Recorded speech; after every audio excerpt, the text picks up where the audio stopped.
আমরা আগে স্থানে পৌঁছাই, তারপরে যাই মজা করি। আগে স্থানে পৌঁছাই, দেখি স্থানে পর আমার নানুর কথা, সেখানে নাকি অনেক সুন্দর পরিবেশ।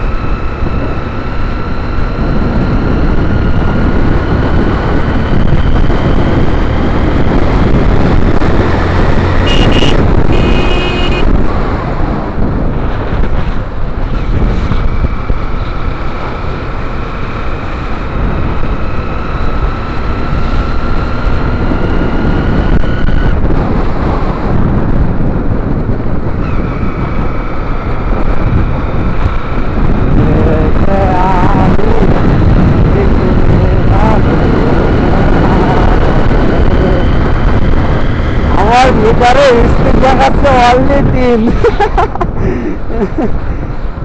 মিটার মিটার তো নষ্ট হয়ে গেছে, কিন্তু কাটা ঠিক আছে, কাটায় দেখাচ্ছে ঠিকঠাক, বাট মিটারে নষ্ট হয়ে গেছে। মিটার হচ্ছে জিরো জিরো মাইলেজ, এদিকে বাইক চলতেছে কিন্তু জিরো চলতেছে। আর এদিকে হচ্ছে মিটার কিন্তু অলরেডি কাটায়, কিন্তু অলরেডি 40+ স্পিড রানিং। হ্যাঁ, ওদিকে ফুয়েল মোটামুটি এখানে থাকার কথা, বাট বা সাইড হবে না।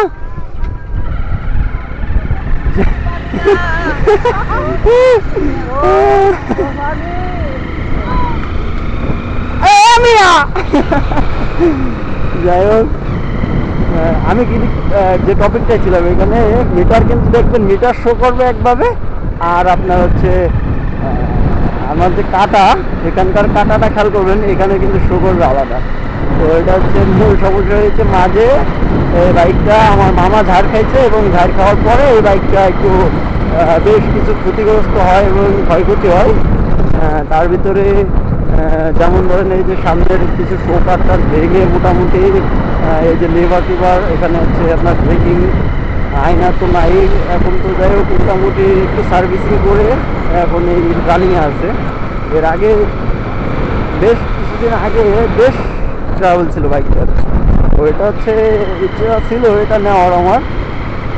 বাইক এটা আমি নিতে চাইছিলাম এবং এটা নেওয়ার পরিকল্পনা ছিল, কিন্তু সত্য কথা বলতে ছোটোবেলা থেকে মোটামুটি এই বাইকটা নিয়ে আমার যাত্রা শুরু, লং ট্যুর আর কি এক কথায়।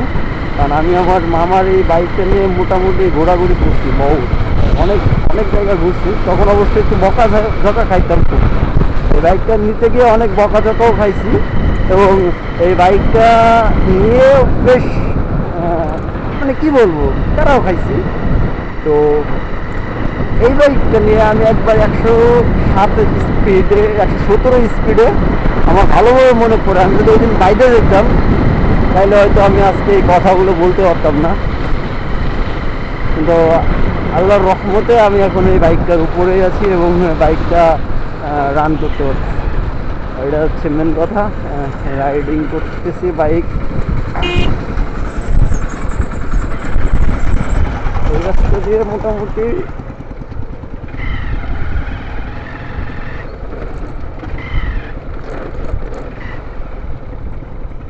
এটা ছিল আমার নানুর স্থান। যাই হোক, আমরা এখানে আসছি।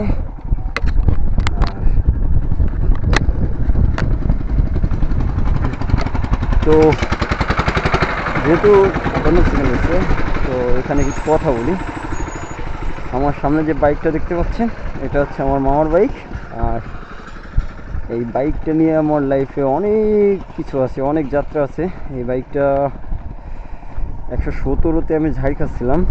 তো কপাল জোরে 117তে যখন আমি ঝাড় খাইতে গেছিলাম, তখন অনেক মানে আল্লাহর রহমতে আমি বেরোয় যাই কোনো এক ওসিলায়। মানে যেভাবে পড়ছিলাম আমি ভাবছিলাম যে এটা বেরোনো সম্ভব না। আর আরেকটা বার ঝাড় খাতে যাচ্ছিলাম, সেটা হচ্ছে 107-এ। তো সেবারও বেরোয় যায়, কারণ আমার সামনেরটা 110-এ ঝাড় খাইছিল, এবং সে তার হাত পাও মোটামুটি বেশ অনেক জায়গায় ক্ষতিগ্রস্ত হয়েছিল। তো আমরা গেছিলাম হচ্ছে মাইকেল মধুসূদন দত্তের বাসায়। ওখান থেকে ঘুরে যখন আমরা ব্যাক করি, তো ব্যাক করার সময় এই বাইকটা নিয়ে আমরা রেসিং শুরু করে দিই। আর যে রেসিংটা দেখতেছিলাম, তখন রেসিংয়ের সময় এই বাইকটাতে হচ্ছে কী ছিল, বাইকটা যখন ফুল স্পিড ছিল আমার বাইক, হঠাৎ করে সামনে এরকম ভাঙা। আপনারা যদি বলেন এরকম কেমন, এর থেকে ভাঙা, মানে খুব খারাপ অবস্থা ছিল রাস্তা। হঠাৎ করে পিচ শেষ, তো আমরা এরকম একটা ভাঙা জায়গায় ঢুকে যাই। এবং এটা আপনারা অনেকে আমাদের এ এলাকার পাবলিক চিনবেন, এখন অবশ্য রাস্তাটা হয়তো ক্লিয়ার করে দিছে। জায়গাটা হচ্ছে তালা থেকে, তালার যেখানে হচ্ছে আপনার ফায়ার সার্ভিস অফিস করছে ওর ওই যে মোড়টা, ওই মোড়টাতে আর কি। এক কথায় আমরা চাঁদপুর থেকে সোজা ফুল স্পিডে রান করতেছিলাম, তো ওখান থেকে আসার পরে রাইডিংয়ের যে লাস্ট স্টেজ একদম ফুল, ওইখানে এসে ওই মোড়ের মাথায় এসে আপনার আমার সামনের যে বাইকটা ছিল ওটা ছিল হচ্ছে ইয়ামাহা এফজেড, না ফেজার V2।